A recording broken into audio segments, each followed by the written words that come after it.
Alright, welcome to episode 3.3 of JTJU, where we all try to be like Superman. Now, if that's not an option, how about a little better, the game of Clash of Clans. Today, I want to talk about something that was forced upon me painfully in terms of the other team that we played in the last war. Totally took me out to the woodshed on this one, to the point where I had to rethink how I was defending my base and how I was planning attacks. What I'm going to call this is the CC Circle D. But instead of trying to describe it in words, let me show you what happened. So first off, this is a guy that I was supposed to attack. Number 6 on their team, Town Hall 9 design, not too tough. I was planning on doing a giant hog rush. But first I had to, of course, we have to get the clan castle out. Everybody knows that. I mean, it's a T-duck. We've got a whole thing around it. So I looked around and, the options were these guys because they were clearly inside the circle, right? So I was like, well, if I bust the wall with, send in 2 giants with 2 breakers behind it, I'll get inside the wall, the giants will be banging away in this thing, and that's in range. It'll pop the castle, and then I can drag them down to 6 and, go to town. At least that was the plan.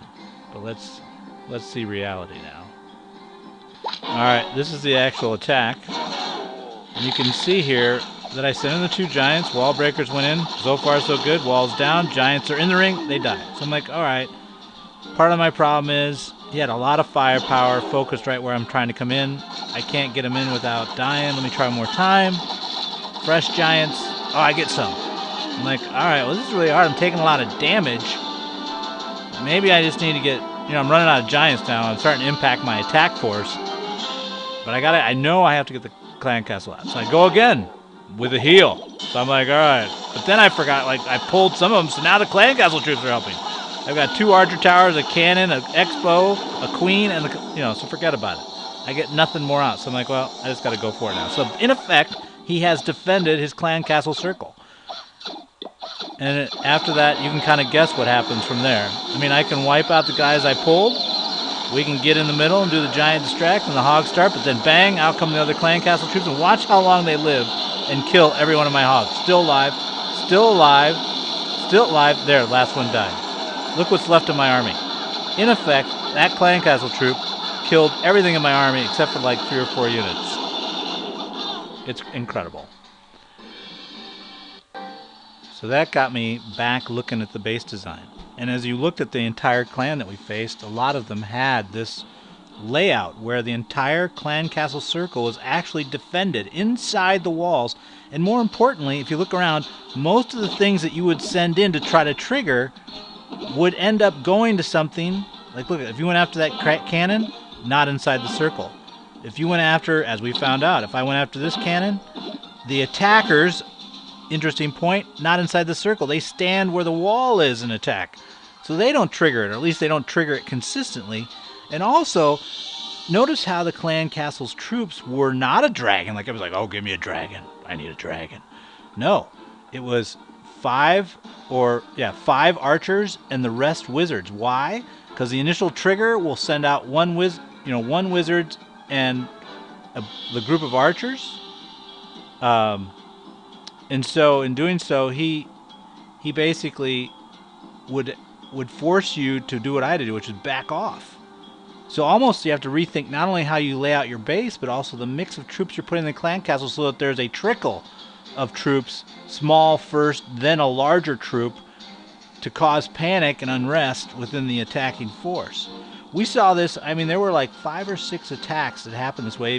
The actual episode 3.1 of this, actually with the Madison H2O, you saw the same thing. We attacked a corner we thought would work, and then you saw the chaos that occurred from it. So, in summary though, what's the layouts that we should consider doing? First off, for Town Hall 9s, I think this is a great layout. You should take a look at it.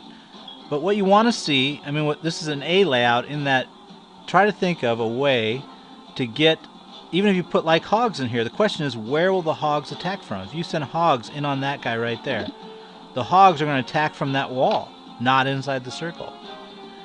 If you said, well, I'm going to send hogs this way, they're going to go to one of this, which aren't inside the circle. It's a beautiful design in terms of you won't be able to pull them. You'll pull the king and queen, but you won't get the clan castle.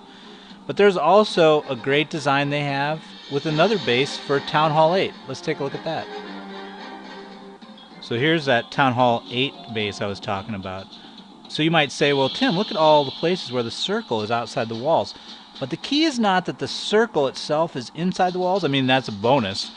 But the fact that anywhere where your troops would path, would they path into the circle if you were attacking with a regular troop? If you said, well, I'll go after this builder's hut right here, right? You know, I'll get to the circle, and you probably could, but you'd have to first take out all this stuff. And then as you're doing that, these things are shooting you all the while.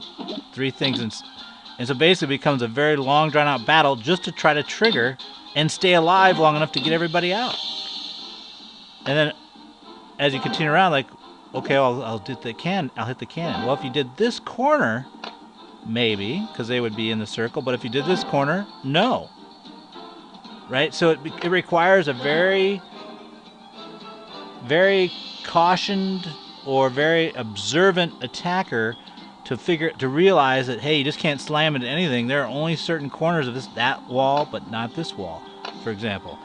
There's only certain spots of where you can actually trigger the castle and attack and sustain your attack. It's almost like, you know, this layout where he's got the little bulges sticking out enables the pathing to work in his advantage. So this is a good design approach for those that want to do this that are Town Hall 8. And this is a design, I think, actually that beat us with Madison H2O, or one very similar to it. So those are the 2 designs, the one I showed you first that I lost to, and the one now that I showed you for the 8 that I would think about doing. And then in addition, you know, as you look at this guy, I think it's a 20. Yeah, so if you have a 25 and 25 castle, think about the loadout in that they're going to have probably 5 wizards and the rest archers. Here, if we do a replay, we'll see. And I think in his case, so he went all. See, with dragons, it doesn't matter. You know, it's like, and then it just goes over them.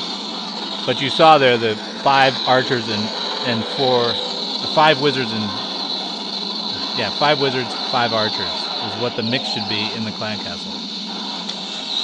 So anyway, I think that's it.